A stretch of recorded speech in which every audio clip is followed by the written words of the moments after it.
پاکستان میں ہر سال 5,000 خواتین کو سروائیکل کینسر ہوتا ہے اور ان میں سے 3,000 خواتین کی ڈیتھ ہو جاتی ہے۔ سروائیکل کینسر کی جو 70% وجہ ہے وہ ہیومن پیپیلوما وائرس 16 اور 18 ہے۔ پاکستان کے اندر جو ویکسین لگ رہی ہے وہ بائی ویلنٹ ویکسین ہے اور بائی ویلنٹ ویکسین ان دونوں ٹائپس کو کور کرتی ہے۔ یہ ویکسین چائنا کی ایک کمپنی بناتی ہے اور چائنا میں یہ جو ویکسین ہے یہ 2019 میں اپروو ہوئی۔ ورلڈ ہیلتھ آرگنائزیشن نے اس ویکسین کو اکتوبر 2024 میں اپروو کیا ہے۔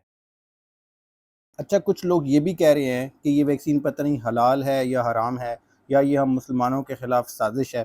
تو آپ گوگل پہ یہ خود سرچ کر لیں، جیسے آپ دیکھ سکتے ہیں کہ what is the schedule for H P V vaccine in Saudi Arabia, کہ سعودی عرب میں ایچ پی وی ویکسین کا کیا اسکیجول ہے۔ تو آپ اس کا آنسر پڑھ لیں کہ اسی طرح یونیسیف کی آفیشیل ویب سائٹ پہ آپ جائیں اور وہاں پہ آپ جا کر دیکھ سکتے ہیں کہ بنگلہ دیش کے اندر جو ایچ پی وی کی ویکسین ہے اگینسٹ سروائیکل کینسر، یہ 1 سال پہلے ہو چکی ہے۔ یہ اکتوبر 2024 کی پوسٹ ہے۔